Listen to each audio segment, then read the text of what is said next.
Welcome to Sarasu சமையல். இன்றைக்கி நம்ம ஒரு குஸ்கா ரெசிபி தான் பார்க்க போகிறோங்க. கூடவே ஒரு மஷ்ரூம் ஃப்ரை கொஞ்சமாக உங்களுக்கு நான் செஞ்சு காட்ட போகிறேங்க. இந்த மாதிரி குஸ்காலாம் வந்து நம்ம சிக்கன் மட்டன் இதோட வச்சு சாப்பிடும்போது ரொம்பவே அருமையாக இருக்கும். Mushroom gravy, chicken gravy, egg gravy, உருளைக்கிழங்கு குருமா இந்த மாதிரியெல்லாம் இந்த குஸ்காவுக்கு தொட்டுட்டு சாப்பிடும்போது ரொம்பவே அருமையாக இருக்குங்க. வாங்க இப்போ எப்படி செய்கிறது பார்க்கலாம். வீடியோக்குள்ளே போகலாங்க. இன்றைக்கி நான் இந்த குஸ்கா பண்ணுறதுக்கு ஒரு ப்ரெஷர் பேன் அடுப்பில் ஏற்றிருக்கேங்க. தேவையான அளவுக்கு ஒரு 2 டேபிள் ஸ்பூன் அளவுக்கு கடலை எண்ணெய் விட்டுக்கிறேங்க. கூடவே 2 டேபிள் ஸ்பூன் தேங்காய் எண்ணெய் விட்டுட்டு இப்போ தாளிப்பு சாமான்கள் எல்லாம் போட்டுக்கலாங்க. பட்டை, கிராம்பு, ஏலக்காய், பிரிஞ்சி இலை போட்டு தாளிச்சிக்கலாங்க. தாளிப்பு சாமான்கள் நல்லா வாசம் வர பொரிஞ்சு வந்ததுக்கப்புறமா நம்ம பச்சை மிளகாய் நடுவில் கீரி மட்டும்தான் சேர்த்துக்கணும், நறுக்கி சேர்க்கக்கூடாது.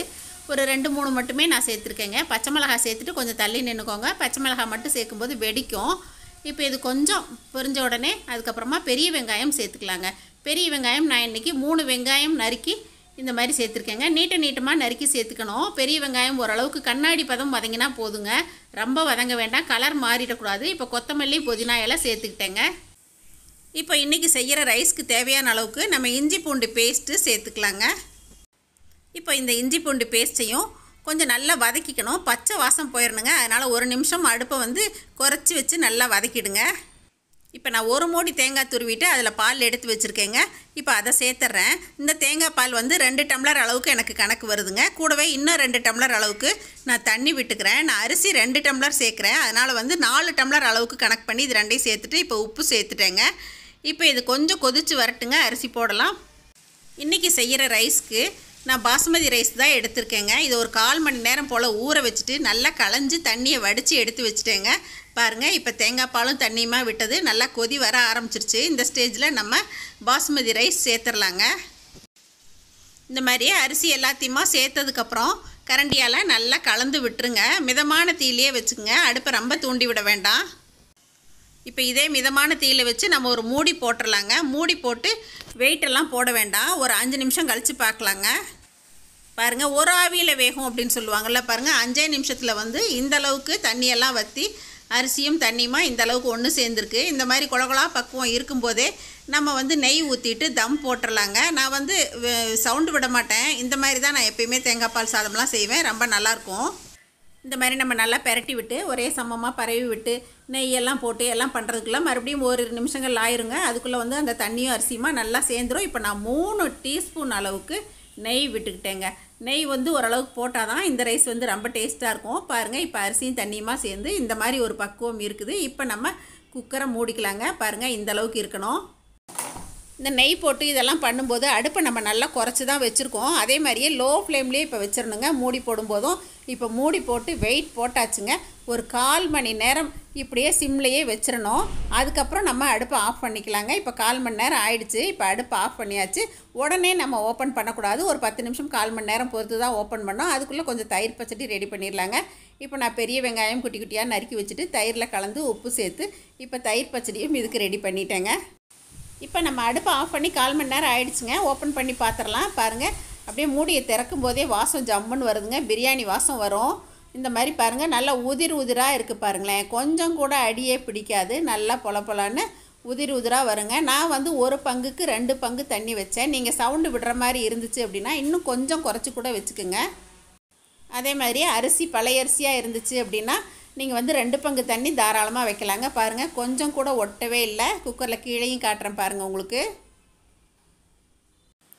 இதே மெத்தடில் பண்ணிங்கன்னா குழஞ்சும் போகாது, நல்லா உதிராக வருங்க. அடுத்ததாக ஒரு மஷ்ரூம் ஃப்ரை பண்ணிடலாம். நான் நல்லெண்ணெய் விட்டு தான் பண்ணுறேன். ஒரு வாணலியில் தேவையான அளவுக்கு கொஞ்சமாக நல்லெண்ணெய் விட்டுக்கிட்டேங்க. கடுகு தாளிச்சுக்கிட்டேன். இப்போ நம்ம கொஞ்சம் கருவேப்பிலை சேர்த்துக்கலாங்க. பெரிய வெங்காயம், ஒரு பெரிய வெங்காயம் நான் நறுக்கி எடுத்து வச்சுருக்கேன். இப்போ அதையும் சேர்த்துட்றேங்க. இப்போ இது நல்லா வதங்கினதுக்கப்புறமா நான் இது காரத்துக்கு இன்றைக்கி வந்து கொஞ்சம் சாம்பார் தூள் தான் சேர்க்குறேங்க. நான் கொஞ்சம் மைல்டாக செய்கிறதுனால சாம்பார் தூள் சேர்க்குறேன். கொஞ்சம் மஞ்சத்தூள் சேர்த்துக்கிட்டேங்க. இஞ்சி பூண்டு பேஸ்ட் இதெல்லாம் எதுவுமே சேர்க்கலை. எங்களுக்கெலாம் இன்றைக்கி சிக்கன் ஃப்ரை இருக்குங்க. எங்கள் வீட்டில் அவருக்கு மட்டும்தான் மஷ்ரூம் ஃப்ரை பண்ணுறேன். இப்போ பாருங்கள், அந்த சாம்பார் தூள் 1 நிமிஷம் வதங்கினதுக்கப்புறமா இப்போ மஷ்ரூம் நறுக்கி வச்சதை இதோட சேர்த்துட்டேங்க. இப்போ இதை கொஞ்சம் பெரட்டி விட்டதுக்கப்புறமா தேவையான அளவு நம்ம இப்போ உப்பு சேர்த்துக்கலாங்க. உப்பு சேர்த்து நல்லா பெரட்டி விட்டுக்கணும்.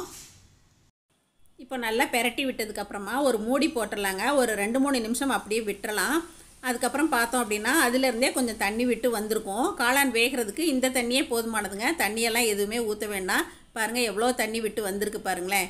இந்த தண்ணியிலேயே இப்போ இது கொஞ்சம் அடுப்பில் சிம்லேயே போட்டு மறுபடியும் ஒரு மூடி போட்டுடலாங்க. கொஞ்சம் நேரம் கழித்து பார்க்கலாம். பாருங்கள், இப்போ ஓரளவுக்கு தண்ணி வற்றிடுச்சு. இனிமேல் வந்து ஓப்பன்லேயே அப்படியே கொஞ்சம் தண்ணி ட்ரை ஆகிற வரைக்கும் கொஞ்சம் வதக்கி எடுத்தாச்சுன்னா நம்மளோட மஷ்ரூம் ஃப்ரை ரெடிங்க. இப்போ தண்ணியெல்லாம் நல்லா சுண்டிடுச்சு. கொஞ்சமாக மல்லி இலை தூவி இறக்கியாச்சுங்க. நம்மளோட மஷ்ரூம் ஃப்ரை இப்போ ரெடி ஆகிடுச்சுங்க.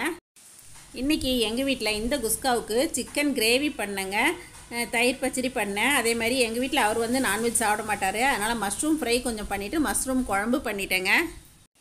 இந்த குஸ்காவுக்கு இந்த மாதிரி சிக்கன் கிரேவி, மட்டன் கிரேவி இதெல்லாம் தொட்டு சாப்பிட்றப்ப ரொம்பவே அருமையாக இருக்குங்க. இவ்வளவும் செஞ்சுட்டு ரசம் இல்லாமலாம் கடைசியாக இப்போ கொஞ்சம் தக்காளி ரசமும் தாளித்து விட்டுட்டேங்க.